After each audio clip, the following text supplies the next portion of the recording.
kisah sedih wafatnya Utsman bin Affan.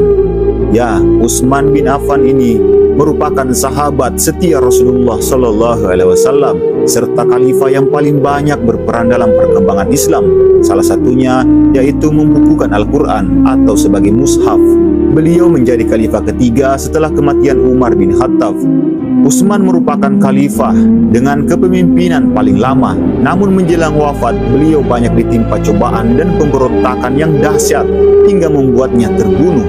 Bagaimana kisahnya? Mari kita simak. Di dalam mimpinya, Utsman bermimpi bertemu dengan Rasulullah. Beliau bersabda, "Wahai Utsman, berbukalah bersama kami." Pada pagi harinya pun Utsman berpuasa, dan pada hari itu jugalah beliau terbunuh. Konflik yang terjadi hingga mengakibatkan pengepungan berlanjut hingga pada pagi hari Jumat yang bertepatan dengan 12 Zulhijjah 35 Hijriah. Kala itu, Utsman sedang duduk di rumahnya bersama para sahabat yang berjumlah sangat banyak. Mereka ingin membela dan melindungi beliau dari kebisingan pendemo tersebut.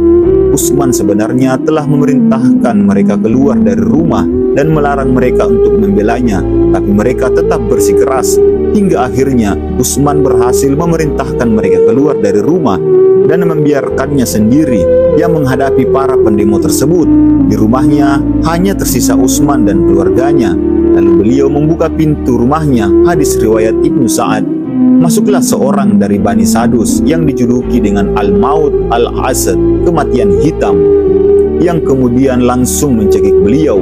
Dia berkata, "Demi Allah, aku tidak akan pernah melihat sesuatu yang lebih lembut dari lehernya. Aku telah mencekiknya hingga aku melihat nafasnya seperti jin yang mengalir di tubuhnya." Hadis riwayat Khalifah dalam At-Tariq dari riwayat Abu Sa'id dan sanad yang sahih atau hasan. Setelah mencekiknya, ia pun menebaskan pedangnya yang langsung ditangkis oleh Utsman hingga tangan Utsman putus. Demi Allah, ini adalah tangan yang pertama kali menuliskan ayat Al-Quran. Yang demikian itu karena beliau termasuk para penulis wahyu Al-Quran, dan beliau termasuk orang yang pertama kali memushafkan Al-Quran dengan didikte langsung oleh Rasulullah. Beliau terbunuh dengan darah yang mengalir dari potongan tangan beliau hingga mengenai mushaf yang berada di depannya. Beliau yang sedang membaca kala itu.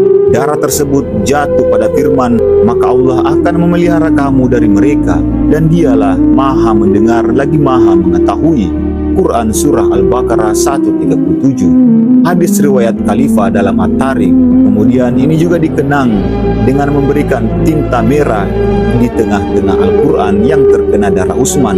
Ketika pembunuh Utsman orangnya hitam telah selesai, dia mengangkat atau membentangkan tangannya di dalam rumah seraya berkata, "Akulah pembunuh Naksal." Naksal adalah julukan yang diberikan pada pemberontak pada Utsman radhiyallahu anha, karena beliau mirip dengan seorang dari Mesir yang bernama Naksal dan dia panjang jenggotnya. Ruh beliau yang suci itu pun naik kepada Rabb-Nya dengan penuh keridaan dan mengadukan kezaliman pada pelakunya. Demikianlah wafatnya sang khalifah ketiga, Utsman bin Affan.